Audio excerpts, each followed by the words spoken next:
আসসালামু আলাইকুম। আশার মিনি কিচেনে সকল বন্ধুদের স্বাগত জানিয়ে শুরু করছি। আজকে আমি নিয়ে এসেছি আপনাদের জন্য মুচমুচে মুখরোচক ফুলকপির পকোড়া রেসিপি। শীতের দিনে বিকেলে চায়ের সাথে কিংবা সন্ধ্যার আড্ডায় শুধু মুখে সসের সঙ্গে খেতে কিন্তু দারুণ লাগবে। আজকের এই মুচমুচে মুখরোচক ফুলকপির পকোড়া রেসিপিটি যদি আপনাদের পছন্দ হয়ে থাকে অবশ্যই আমার চ্যানেলটি সাবস্ক্রাইব করে আমার পাশে থাকার অনুরোধ রইল। আর ভিডিওটি স্কিপ না করে দেখতে থাকুন কিভাবে আমি পকোড়াগুলো বানাচ্ছি। পকোড়া বানানোর জন্য আমি গ্যাসটা অন করে কড়ার মধ্যে কিছুটা পানি দিয়ে দিয়েছি আর পানিটা বলক চলে এসছে। এখন দিয়ে দিচ্ছি 1 চামচ নুন। প্রথমে আমি কপিটা একটু সেদ্ধ করে নেব। এখানে আমি একটা ছোট সাইজের কপি নিয়েছি, ফুলকপি, আর কপিটা আমি কেটে ধুয়ে নিয়েছি ভালো করে। আর কপিটা আমি খুব বেশি সেদ্ধ করব না, 2-3 মিনিটের মতো ফুটিয়ে নেব, যাতে ফুলকপির যে একটা গন্ধ থাকে সেটা তাহলে আর থাকবে না। তো আমি 2-3 মিনিটের মতো কপিটা ভাপিয়ে নেব, খুব বেশি সেদ্ধ করব না। কপিটা আমি 2-3 মিনিটের মতো ফুটিয়ে নিয়েছি আর এখন আমি পানি থেকে কপিগুলো তুলে নেব।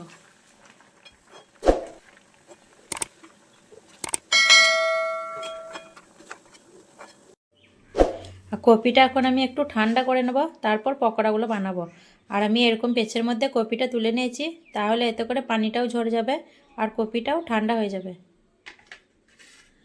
এখানে একটা বড় বাটির মধ্যে আমি নিয়ে নিচ্ছি 2 চামচ ময়দা,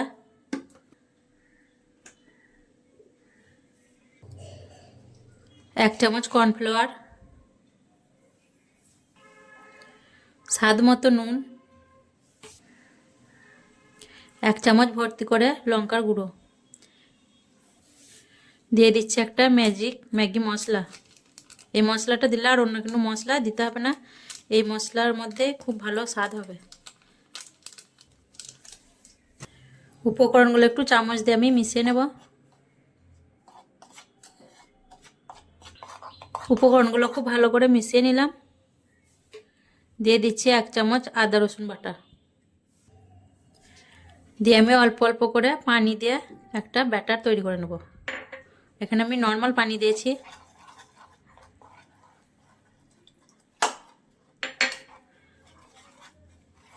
পানিটা একেবারে বেশি দিলে হবে না, অল্প অল্প করে দিয়ে ব্যাটারটা বানিয়ে নিতে হবে। আর খুব পাতলা ব্যাটার তৈরি করলে হবে না, গাঢ় করে করতে হবে।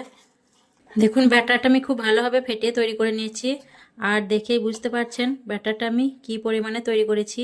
খুব পাতলা করিনি, গাঢ় একটা ব্যাটার তৈরি করে নিয়েছি। গাঢ় না তৈরি করলে কপির গায়ে ভালোভাবে ব্যাটারটা লাগবে না। এখন আমি কপিগুলো এই ব্যাটারের মধ্যে দিয়ে দেবো।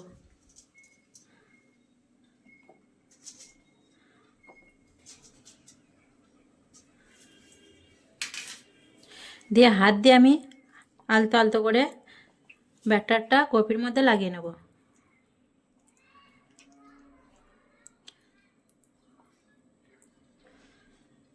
দেখুন ব্যাটারটা গাঢ় করেছি বলে কত সুন্দরভাবে কপির গায়ের মধ্যে লেগে যাচ্ছে। তো আপনারা তৈরি করলে এভাবেই ব্যাটারটা বানিয়ে নেবেন। দেখুন কপির মধ্যে আমি খুব ভালো করে ব্যাটারটা মাখিয়ে নিয়েছি, আর এখন আমি এই কপিগুলো একটা থালার মধ্যে তুলে নেব।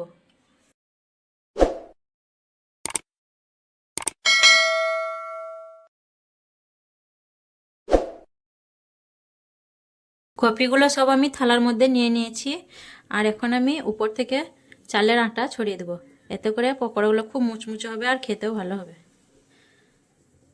এখানে চাইলে কর্নফ্লাওয়ারও দিতে পারেন, আমি চালের আটা দিচ্ছি।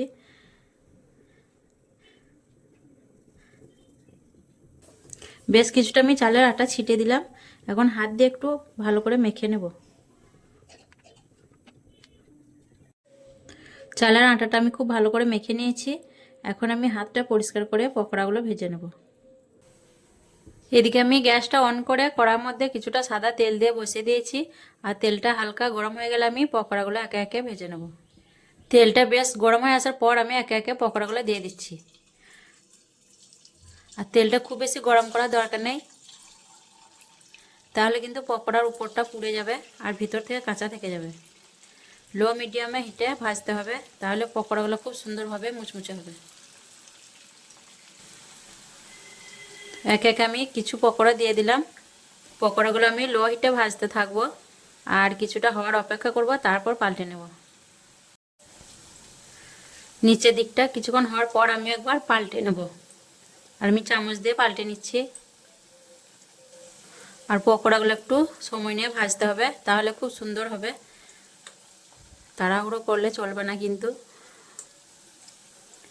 লো টু মিডিয়াম হিটে পকোড়াগুলো ভাজলে কিন্তু ভিতর থেকে খুব সুন্দরভাবে কপিটাও সেদ্ধ হবে, আর পকোড়াগুলোও খেতে খুব ভালো হবে। তো আমি এক পিঠ ভালো করে পাল্টে নিলাম, আর এক পিঠ হওয়ার অপেক্ষা করব।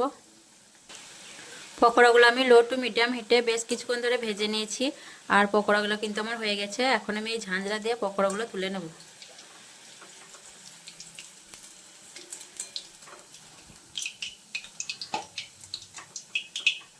দেখুন পকোড়াগুলো দেখে কতটা লোভনীয় লাগছে, অনেক সুন্দর হয়েছে, কালারটাও খুব সুন্দর হয়েছে।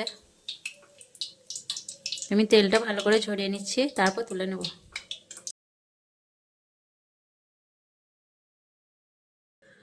একইভাবে আমি বাকি পকোড়াগুলো ছেড়ে দিচ্ছি।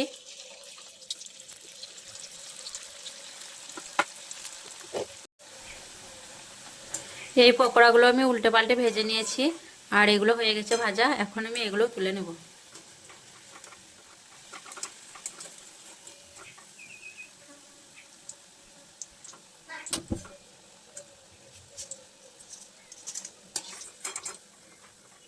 পাকোড়াগুলো দেখুন কতটা মুচমুচে এবং মুখরোচক হয়েছে, দেখেই বুঝতে পারছেন। তো এইভাবে অবশ্যই আপনারা একবার বাড়িতে তৈরি করে খাবেন, দেখবেন খুবই মজাদার হয় এই পাকোড়াগুলো।